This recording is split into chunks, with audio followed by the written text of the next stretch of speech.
La nostra associazione è nata proprio perché volevamo dare nel nostro territorio di Salvazzano Dentro un supporto e un lavoro come mission proprio di informazione intesa anche come sensibilizzazione verso una patologia che ancora non è molto conosciuta e nei confronti dei quali ancora purtroppo oggi ci sono molti pregiudizi. Ci sono persone che anche la settimana scorsa mi sono confrontata con persone anche adulte che considerano l'anoressia nervosa ancora come una malattia colpa della mamma o addirittura la ragazzina che vuole imitare la modella. Non è così. L'anoressia nervosa, la bulimia nervosa, i BGT disorder, comunque tutti i disturbi del comportamento alimentare sono delle patologie molto gravi, subdole, che partono soprattutto da quello che è proprio un dolore interiore per poi esprimersi a quello che è praticamente il rapporto, il cibo-corpo. È una malattia che ancora, che dagli ultimi dati del Ministero della Sanità colpisce più di 3.200.000 persone in Italia. Una buona percentuale di queste si tratta di ragazzi giovani dai 14 ai 24 anni e purtroppo per questa fascia d'età è anche la prima causa di morte dopo gli incidenti stradali. Dati ancora più preoccupanti sono il fatto che è scesa l'età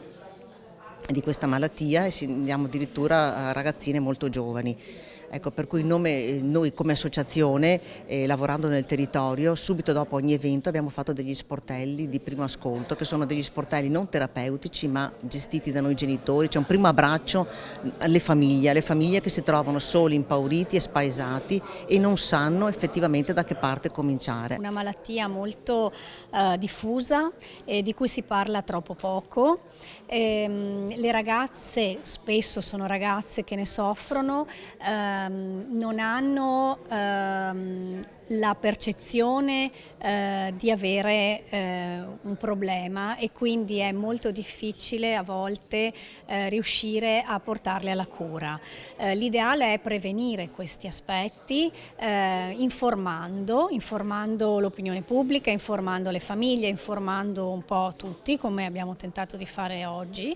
e soprattutto mettendo una mano sulla coscienza ognuno di noi che tratta questo tipo di patologia, quindi è fondamentale